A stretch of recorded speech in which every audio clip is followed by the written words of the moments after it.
Welcome to this presentation on Bitcoin script. Welcome to this presentation on Bitcoin script.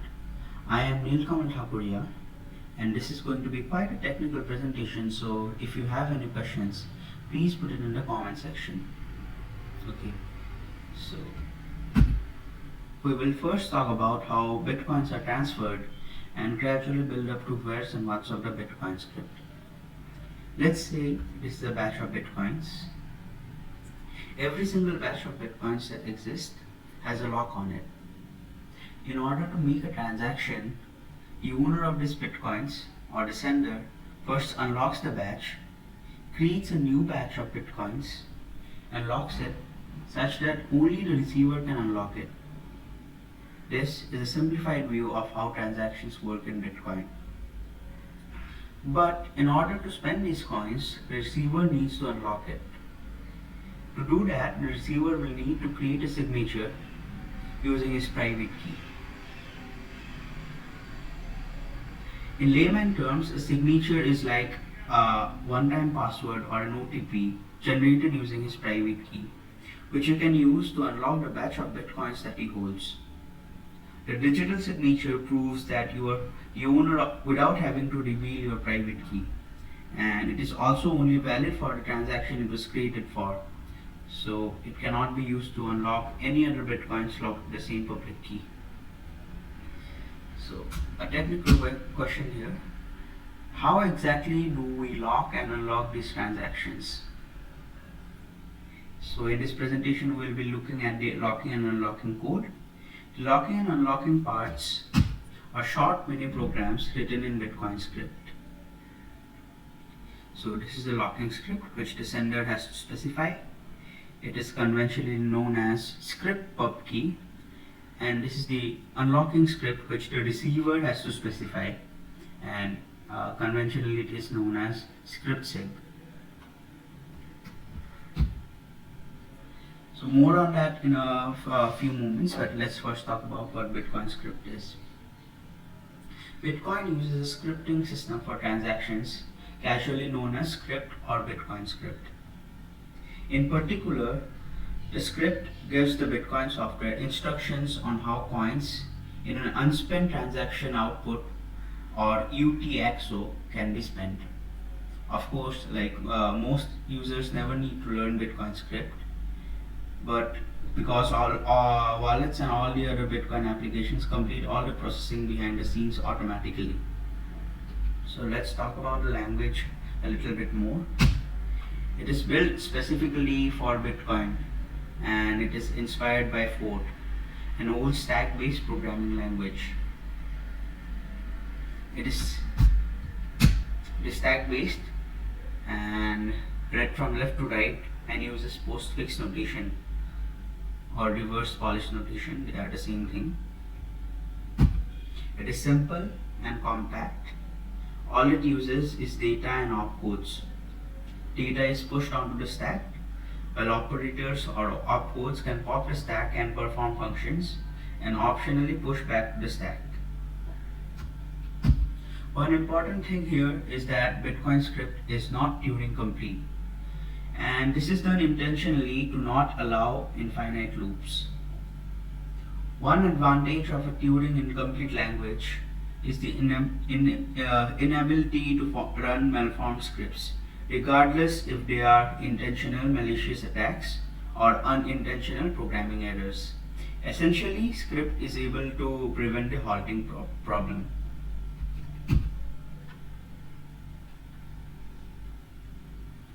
So all that a Bitcoin script can have is some data and some opcodes.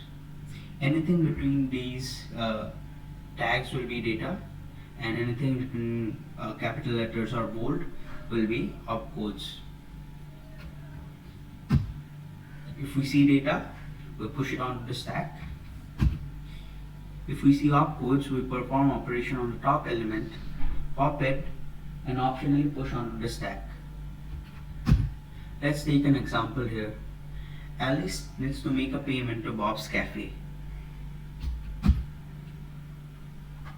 In order to do that, the transaction output would have a locking script of the form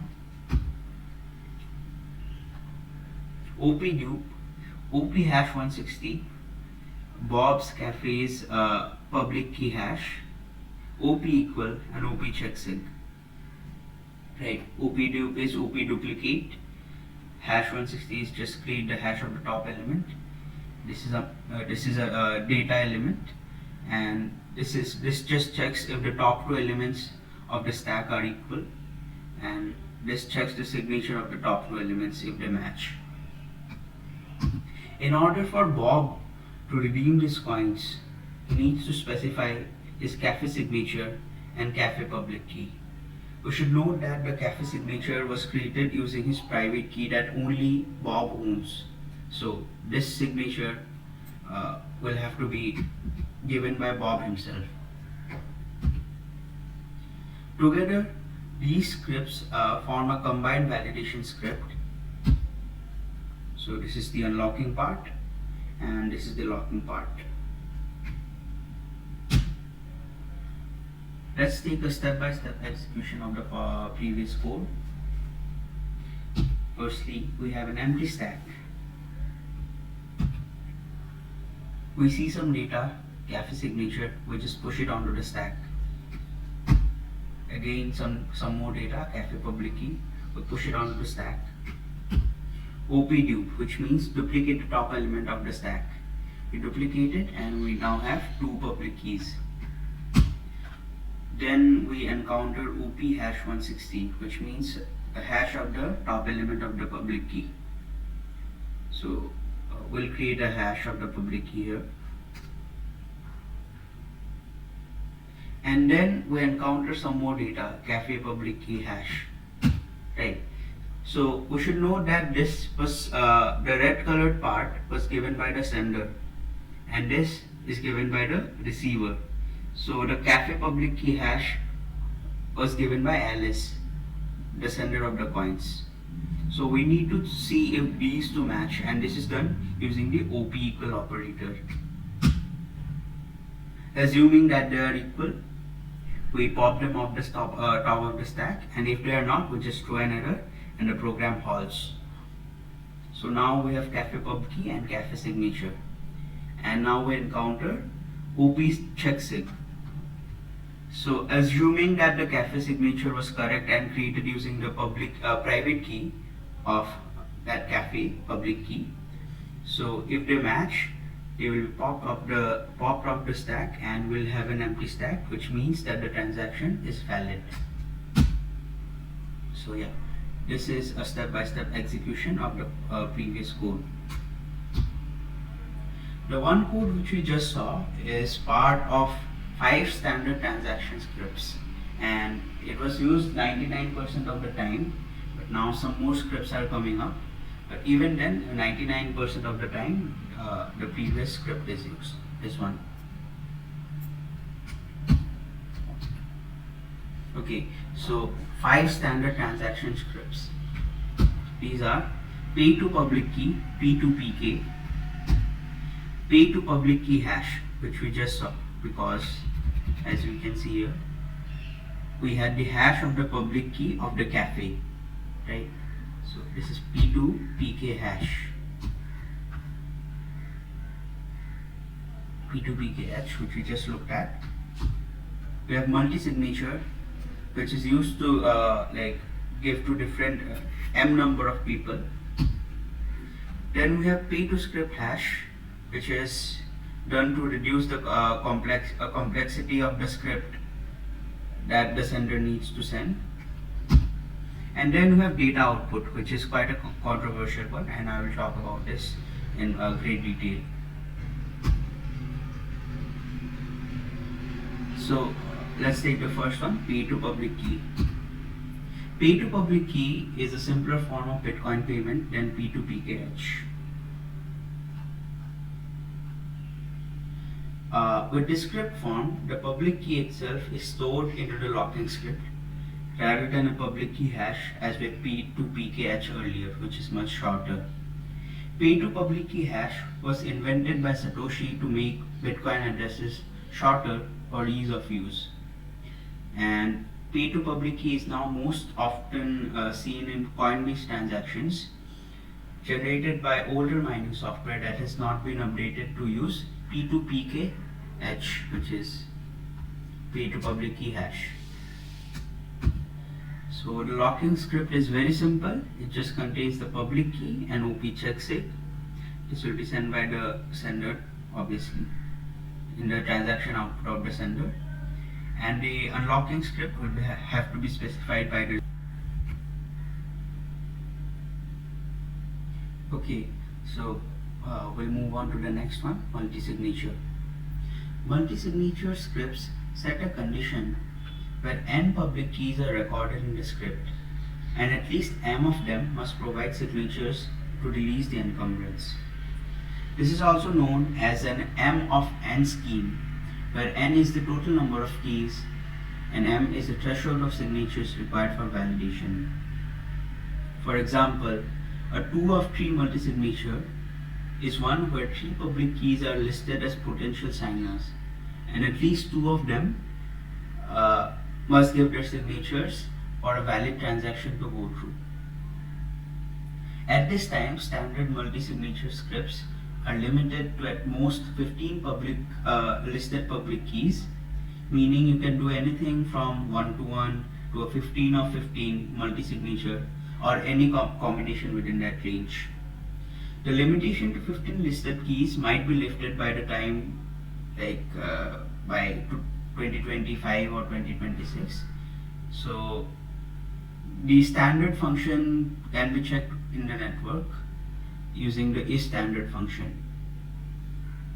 The general form of a locking script, m of n locking script, looks like this. Specify m, we specify the public keys, n public keys, and then n and OP check multisig.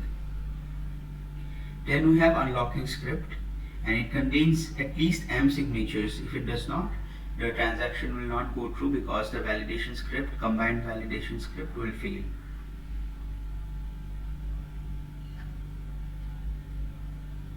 Okay, so that's about it for the multi-signature.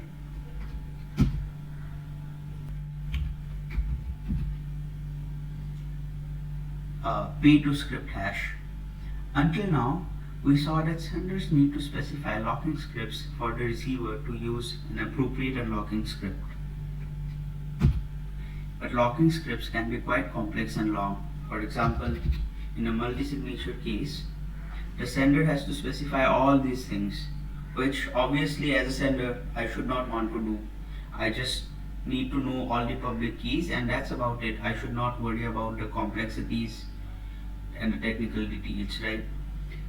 So this is the philosophy of P2 script hash. Instead of sending all this complex locking scripts, we just need to send a hash of the redeeming script. And in simple words, P2 script means P2 script hash means P2 script matching this hash, a script that will be presented later when this output is spent. Let's take a comparison between a complex script without P2SH and a complex script as P2SH. Table 5.4 shows complex script without P2SH. We have the locking script, which is a multi-signature script. It is a multi-signature script, and it contains all these public keys. And we have unlocking script, which is specified by the receiver. So we have 2 out of 5. So only 2 signatures are needed. So yeah, it should work, but the thing here is the locking script is very complex and it needs to be specified by the user. Now let's see a complex script as P2SH. We have the same script here, but this time it is known as the redeeming script. The locking script here is 20-byte hash of this redeem script. The redeem script will be held by the receiver of these bitcoins, and all that the receiver needs to do is specify sig1 sig2 redeem script. Now where does this person get the redeem script? The sender first needs to specify that, oh, I have these many public keys and just give them to me, give them to this hash, pay to this hash, and everything will be fine. So all that the receiver has to do is create a redeem script, make a hash out of it, give the hash to the person wanting to spend the coins, and then the person creates a locking script out of that, and their locking script just contains two signatures and the redeem script. Right.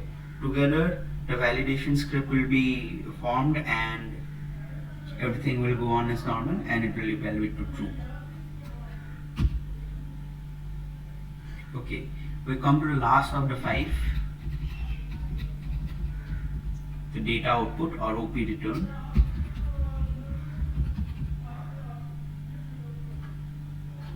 Okay, so the use of Bitcoin's blockchain to store data unrelated to Bitcoin payments is quite a controversial subject.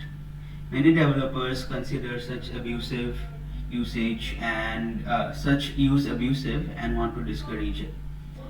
Others view it as a demonstration of the powerful capabilities of blockchain technology and want to encourage such experimentation.